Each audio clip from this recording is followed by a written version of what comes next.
আসসালামু আলাইকুম প্রিয় ষষ্ঠ শ্রেণীর শিক্ষার্থীরা, আজকের ক্লাসে তোমাদের কবিতার অংশ থেকে জন্মভূমি কবিতা থেকে আমরা আলোচনা করব। এই কবিতার মূল ভাবটি এবং ব্যাখ্যা সহ তোমাদের বুঝিয়ে দেব। চলো তাহলে আজকের এই ক্লাসটি শুরু করা যাক। জন্মভূমি কবিতাটি লিখেছেন রবীন্দ্রনাথ ঠাকুর। সার্থক জনম আমার, জন্মেছি এই দেশে। কবি নিজেকে ভাগ্যবান মনে করেছেন, কারণ তিনি এমন একটি দেশে জন্মগ্রহণ করেছেন যা প্রকৃতি, সংস্কৃতি আর মানুষের ঐশ্বর্যে ভরপুর। এটা হচ্ছে প্রথম লাইনের ব্যাখ্যা। সার্থক জনম মাগো তোমায় ভালোবেসে,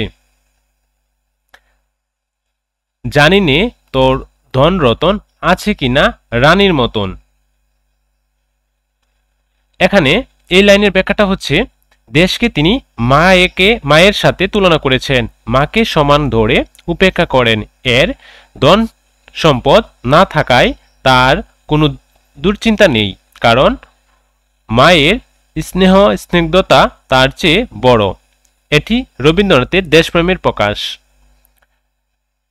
পরের লাইনে বলছে, এখানে রানীর মতন শুধু জানি আমার অঙ্গ জোড়ায় তোমার ছায়ায় এসে। মাতৃভূমিকে তিনি রানীর মতো মর্যাদায় অভিহিত করেছেন। তার ছায়ায় অবস্থান করলেই হৃদয়ে শান্তি ফিরে আসে। কোনো বনেতে জানি নে ফুল, গন্ধে এমন করে আকুল। এই লাইনের ব্যাখ্যাটা হচ্ছে, দেশের বনের সৌন্দর্য, বিশেষ করে ফুলের গন্ধ তার হৃদয় আকলস্থলে আকুতি জাগায়। কোন গগনে উঠে রে চাঁদ, এমন হাসি হেসে। এই লাইনের ব্যাখ্যা হচ্ছে, রাতের আকাশে চাঁদের কোমল হাসি তিনি গভীরভাবে প্রশংসা করেন। দেশপ্রেম ও প্রকৃতি অনুভূতির এক ধারাবাহিকতা। আখি মেলে তোমার আলো, প্রথম আমার চোখ জোড়ালো। এই লাইনের ব্যাখ্যা হচ্ছে, জন্মভূমির প্রথম সূর্যলোক তার চোখ দেখে প্রশান্তি দিয়েছে, যা তার জীবনের এক মঙ্গলময় অভিজ্ঞতা।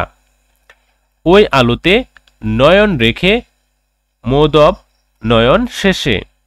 এই লাইনের ব্যাখ্যা হচ্ছে, সূর্যের আলোয় চোখ মেলে এবং সেই আলোতেই শেষ নিঃশ্বাস ত্যাগের আকাঙ্ক্ষা প্রকাশ করেছেন রবীন্দ্রনাথ ঠাকুর।